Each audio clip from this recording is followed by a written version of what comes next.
So happy to have on the podcast once again, Dylan Strome of the Red Hot Washington Capitals. Dylan, what's going on, buddy? How are you? Not much, guys. Going good. Ready to head to Toronto here. Got Toronto, Montreal back to back, so it's always a fun road trip. Great to have you. Now, you were telling me before doing this interview, you and we can see the evidence on your face, severely banged up. But we got to enter Rosie into the equation. Has taken a couple things to the face in his playing days, right, Rosie? Yeah, I took a Jesus. straight clapper to the mouth, and it broke my palate and 30 Oh, stitches and 3 teeth. And yeah, I heard that about you. So your teeth are good. You've got one broken off and one root canal. And what's the damage in yeah, there? yeah. One root canal on Thanksgiving morning. Nothing compared to that, by the way. That does not look pretty. So I don't know how long that took to recover, but mine's not nearly as bad. I got a root canal on Thanksgiving, and then the next day, the next game after that, I got high sticked again, and the dentist goes, yeah, I think the one tooth that was chipped that was actually saved now needs a root canal. So I'm like, whatever. I'm gonna get rid of all of them at some point, I guess. Brutal. Well, I hope hope you got fixed up the right way. That was 2017. I think I'm still in the chair to this day. I'm pretty much done, but there's still some problems. It's a nightmare, but way to tough it out. We appreciate that. No problem, no problem. Thanks for having me on again. You're prepping for a big night to go up into Toronto there. What's your thoughts on the Leafs team? How much do you prepare for them? Do you guys just focus on yourselves, or are you paying attention to what they're doing these days? No, for sure. I think our coaching staff does a really good job of being pretty detailed on the team we got upcoming. They try not to look too far ahead, like past one game. So we're always kind of just dialed in on the team we have at hand. But we haven't had much success against Toronto since Carberry's been here. I think we're 0-4 against them in the last four. So, it's something that obviously you got to be aware of. They're a really highly skilled team, and last year they beat us pretty good a bunch of times. This year, I feel like we let one get away from us. I feel like we should have won that game, and they got two late goals, and then they won an overtime on Tavares' goal. So they're a tough team to play against, especially going into Toronto. We always know it's going to be a tough game, but I feel like I like the way our team's playing right now. We've been playing really, really well on the road, so just got to keep it up going into a tough building. I was going to ask, what's the video session look like for that? Because you referenced it like a month ago. You guys played in DC and had one squander away. Obviously, the Leafs came back in that game. Like, how closely would you look at that type of game, or is it one of those things where like you guys know what you're capable of? I think on game day more like we watched some video of the game against like the previous team. A lot of the time, like day before the game or a couple days before, we're kind of focused on the previous game that we played. And kind of building from there.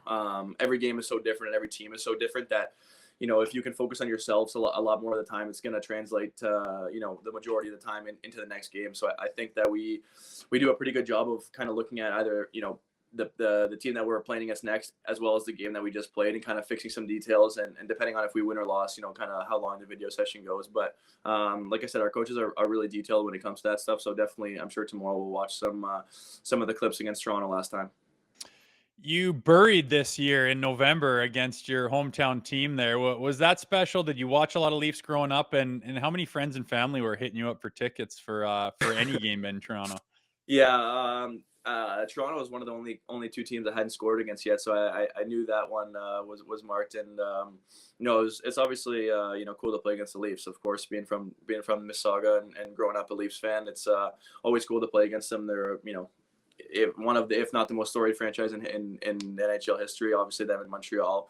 So I think anytime you play against them, it's always a little bit extra, just especially being from Toronto and having lots of family and friends come to the games. But my brother and I kind of had a little thing where our first game in Toronto, we kind of get tickets for all our family and whoever wanted to come, and then as you guys know, the tickets in Toronto are a little bit jacked up. So now it's mostly just parents and maybe a couple family and friends, but not too many tickets, especially being in the East now, playing them 2 times a year. So can't be playing for free.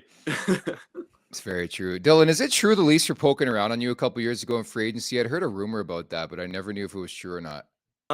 Like I think just like the media kind of started it. To be honest, it was a weird time because I had gotten not qualified by Chicago, and then it was only like 4 days till free agency. So I don't know if my agent had any talks with them. He definitely didn't tell me about it. If he did, I think at that point they only had I think like around like 1.5 million in cap space to spend that summer.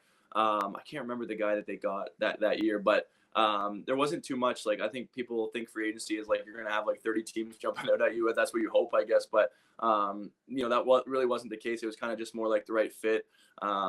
You start looking for a 3-year deal or a 2-year deal, and then eventually, a 1-year deal kind of just happened with Washington, and obviously very thankful for that and the way it's kind of worked out there for myself. And so far this season, you're on pace to smash your career high right now. You came out of the gates really hot. What's changed for you this season? Have you found another gear, or just confidence is high, or things are just going in the net? You're off to a hell of a start. Yeah, thank you. I think a lot of things. Our team is scoring so many goals. So it definitely helps when your team just gets that confidence that you're going to score like at least three every game. We've been scoring 4 most nights. So I think when your team has the confidence, you kind of just want to ride that out as long as you can. Like our power play started to get a lot better, and I don't think it's anything different that I really did. Try to keep to the same thing that I've been doing the past couple summers, but when your team's scoring and everyone's feeling good, it's just it's a little easier to no one's gripping the stick tight. We're getting tons of chances, and when the pucks are going in, it's definitely a good feeling for the team. So just trying to ride that as long as we can. Such a modest Canadian kid, dude. They're calling you Dylan Backstrom out in DC, as you know. I know it's your buddy, Nicky Backstrom. What's it been like to be on this ride with Alex Ovechkin? I know he's banged up, but that dude's a freak. He's already back and skating, as you know. Like, what's this whole ride been like to be alongside Ovechkin and play the best hockey of your career right now? I mean, it's awesome. It's so fun to be around him and be a part of this. I think my first year here, especially, he was closing in the 800 and then on Gordie Howe to pass second all time.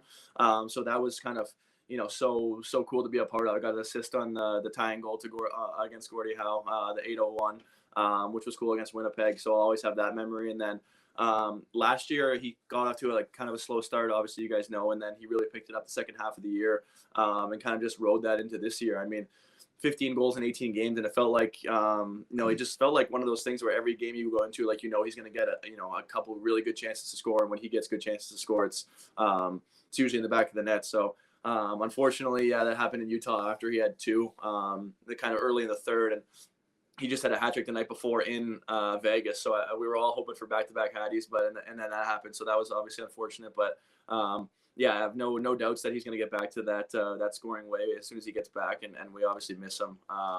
But yeah, it's been honestly unbelievable to be a part of. You can kind of feel it every game. It's like you feel like he's getting closer and closer. And, even when he scores in the road city, like people are still cheering and like they want to see him score, and he delivers almost every time. So it's definitely something that is really cool to be a part of and fires up our team.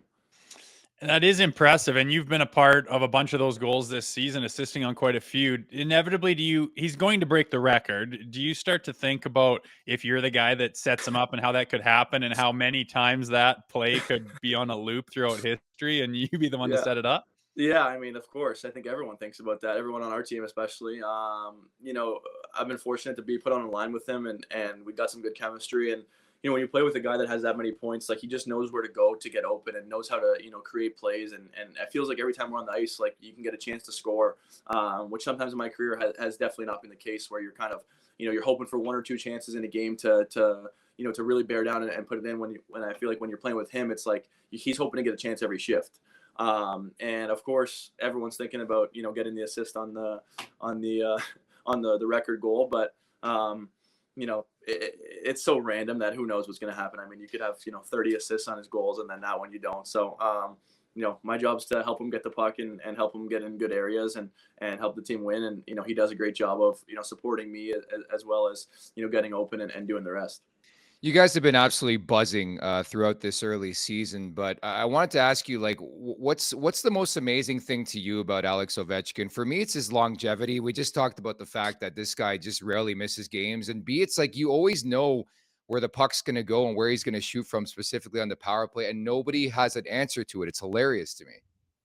Yeah, like people always ask, like, how does he score from the same spot consistently? He just finds a way to get open. Like we obviously drop different plays in the power play and different ways to get him open and things like that. But at the end of the day, if they just keep a guy on him the whole time on the power play, it's going to be a 4-on-3, which is a great chance to score. So you kind of got to look at it both ways. He's scoring 5-on-5, 3-on-3, 5-on-4, 5-on-3 especially. We're always trying to get him the one-timer, of course. So yeah, I think as much as teams try to stop it, it can kind of hurt them in ways because there's 4 other guys on the ice playing against a 4-on-3, so a 4-on-3 is usually a pretty good chance to score. So yeah, we just try to get him the puck and he does the rest.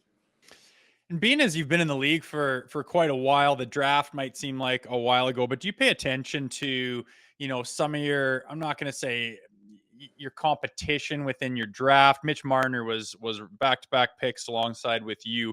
You're playing him this week. Do you pay attention to that kind of thing, or is that kind of lost in the weeds at this point in your career? I think, after so long, it's kind of, not too many people talk about the draft anymore. I think those are kind of the players that you grew up playing against. So I feel like it's kind of been your whole life playing against those guys that you got drafted with. So, of course, like I think everyone's competitive and everyone wants to be better than the guy that was drafted, in front of them or behind them or whatever it may be. But I think if you get caught looking at that stuff for too long, it's only gonna hurt you in the long run. So, I'm obviously we've been friends for a long time. We played together a bunch of times. He's a hell of a hockey player and deservedly on Team Canada. And he's a fun player to watch. That's for sure. It's not fun when you're playing against him, but it's fun. He's a fun player to watch. Could only imagine. Spencer Carberry has done an incredible job. Of course, we know him in these parts. You guys plucked him away a couple off seasons ago. Can you tell us more about playing for Spencer Carberry? Because again, I think he's right in the running right now for the Jack Adams. Yeah, he's a very intense coach. Like he definitely wears his heart on his sleeve. Most nights I think. When we win a game, he's in the room. He gives his post game speech and he's fired up and he's happy and he's giving shout outs to all the guys and all the guys that played well and the goalies especially. And when we lose, it's it's pretty serious and it's pretty a serious vibe around the room and the next day in the rink. So I think. We obviously have found a way to score lots of goals this year, which has kind of kept the mood light and kind of kept everyone feeling pretty good about themselves, feeling good about their game, and obviously you feel good when you score goals and you make plays and you get assists and stuff, and when the team's winning. So he's a really intense coach, but I think he's really, really good at X's and O's, and like I kind of said before, he's really dialed into the team that we're playing against next, which is I found that's been huge the last couple of years. So you just mentioned to wrap that you were a Leafs fan growing up. Did you have any favorite players? Like my kind of heyday of the Leafs was like McGillney, Robertson, Sundin. That was kind of like my favorite line. So like 04, 03, 04 when they beat Ottawa in the first round both years. I think it was 03, 04, yeah. And then they lost to Philadelphia. At least in 04, I know they lost to Philadelphia in overtime in Game 6, I think. So those were kind of my 3 favorite players to watch growing up. And then eventually my brother got drafted, so I became an Islanders fan. And then I know you yourself gets drafted, so you kind of got to stop keeping tabs on the Leafs as much as I did when I was a kid. The Paquin era was phenomenal. Well, Dylan, you're having an incredible year. Keep it up. We can't wait to see you on the ice on Friday. And thank you so much for doing this, man. No problem. Thanks for having me, guys. I appreciate it. Make sure to check out more of our content right here on the Leafs Nation YouTube page. We got long form interviews, we got clips, we got epic rants by Jay Roseau. We simply have it all. And don't forget, you can find out much more at theleafsnation.com. Thanks so much for watching.